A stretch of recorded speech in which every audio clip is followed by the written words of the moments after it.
السلام علیکم ګرانو دوستانو، نن به زه تاسو ته یو ډېر د خوشحالۍ خبر درکړم چې د افغانستان کرکټ بورډ له طرف نه د افغانستان راتلونکی کوم سیریز چې ترسره کیدونکی ده د هغه تاریخونه اعلان کړي دي چې دغه به کله او چیرته ترسره کیږي. ویډیو تر اخره پورې وګورئ، په هر څه به تاسو پوه شئ.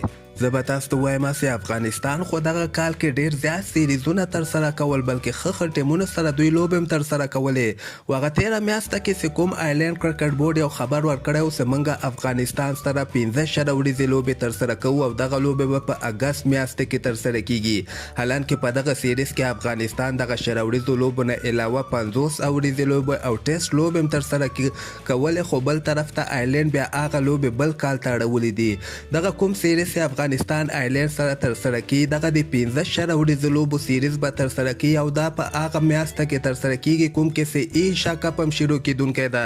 دغه لیست تاسو وګورئ، د افغانستان او آیلینډ چې کومې 15 شل ورځې لوبې دي، اولنۍ لوبه په 9 اګست باندې ترسره کیږي، دویمه لوبه بیا 11 اګست باندې ده، دریمه په 12 اګست باندې ده، څلورمه په 15 اګست باندې ده او پنځمه شل ورځې لوبه په 18 اګست باندې په آیلینډ کې دغه 15 واړه لوبې ترسره کیږي. چې څنګه دغه 15 واړه شل ورځې لوبې افغانستان وکړي، نو ډایرکټ به آیلینډ نه سریلانکا په طرف باندې روان سي.